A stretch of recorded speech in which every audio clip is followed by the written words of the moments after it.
kaperpinan apa tahan terus segitu mong sampai acana naon tambih berdiri dengan keserean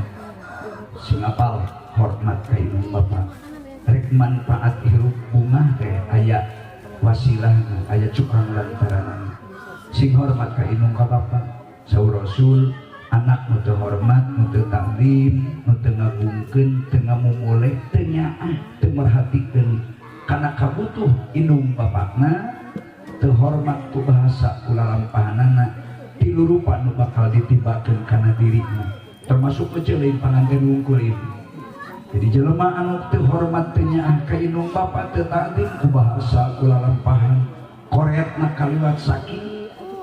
padahal indung bapakna aya kabutuh anakna boga hiji Allah bakal mere susah tah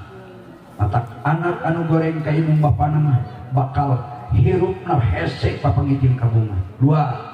Allah bakal nibakeun miskin fakir kana dirina ku harta ku bana ku kumara ku ilmu walhasil anak nu teu hormat ka indung bapa samsara salilana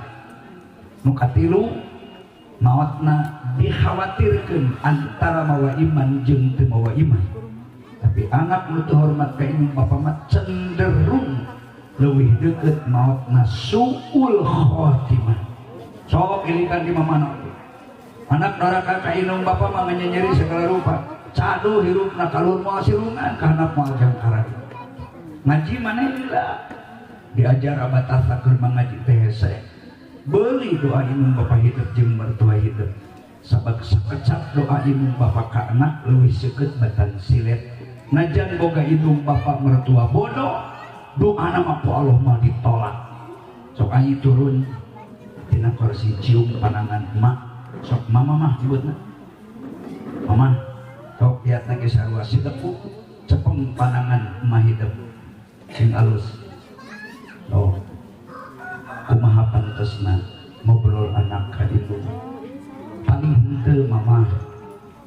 abdi hapunten tumaos abdi teh sanes jalmi nu saleh nu buktos mah mama teh mengukur ku abdi dibabukeun henteu ari maksa ngahinakeun mah ku abdi dihujangkeun dikawin abdi dikandung dugi kadendang ieu terbiasa nyetang kadeukeurkannya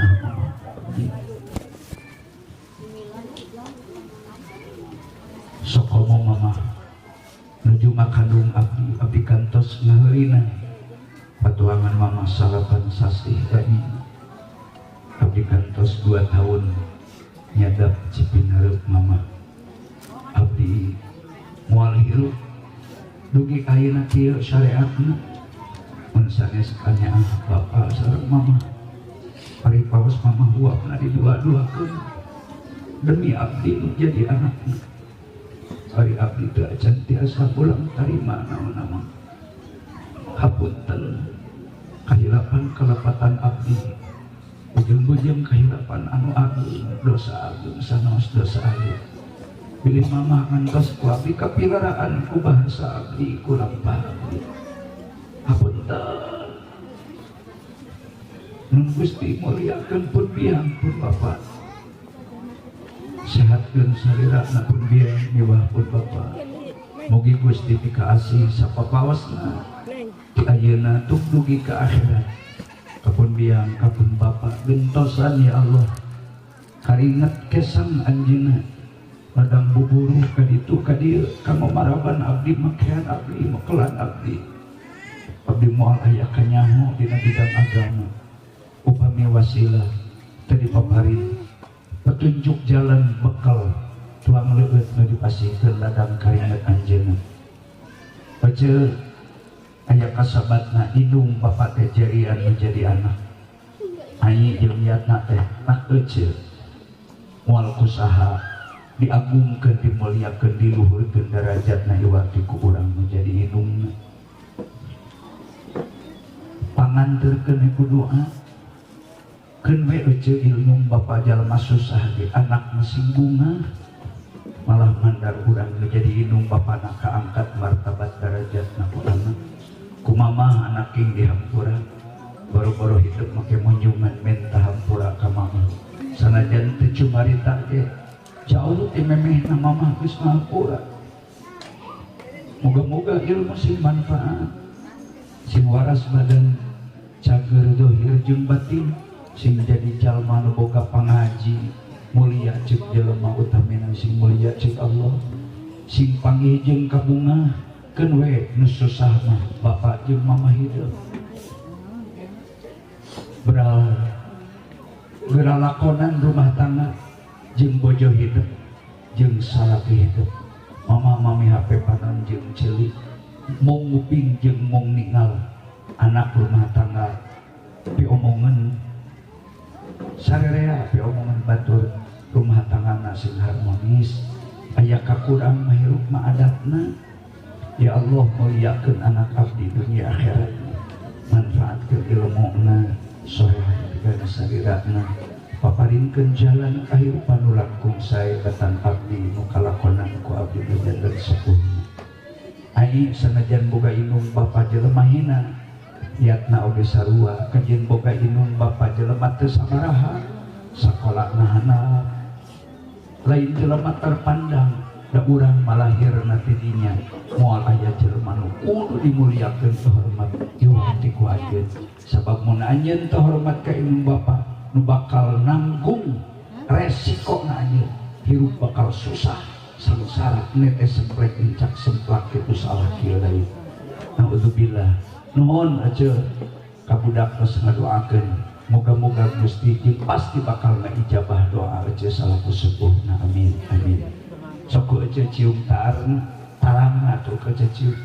kertekeun dina hate ku aja dicium tarang budak ya Hafiz ya Hafiz ya Hafiz ya Fattah ya Alim ya Razak ya Dzal Jalali wal Ikram moga sadaya panajana diijabah ku Allah amin sok ngageser ka bapa ai kakatuhu yatna kabelah kenca cekel panangan bapa aja moal ayah hidup syariatna mun teu diyugakeun kudu jadi bapa aja ai jeung hidup yatna apal karena profesi itu jadi bapa pagawean tukang ngalawan tarikna panas panon poe tukang bogolokot kukesan tukang becari gawe nak munak da ukur sakitu bisa hampura bisi hidup aya kahayang dikawinkeun teu kawas batur ma jeung bapa lain teu hayang ngabungahkeun jadi anak leuwih ti kieu ngan ukur kamampuhan bapa jeung mama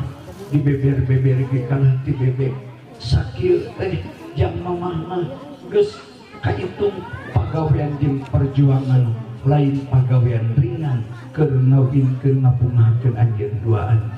ku bapa dihampura kasalahanana ku bapa dihampura bisi aya kakariduanana sabalikna atuh bapa ge menta hampura bisi salah urus bisi aya kahayang teu kacumponan hampura sakali deui lain teu hayang ngabageakeun ngabungahkeun anak ngan bapak sakikirna kaayaanana mudah-mudahan Allah ngamuliakeun hidup sapahorsna salamet di dunia jeung akhirat amin ya rabbal alamin alhamdulillah.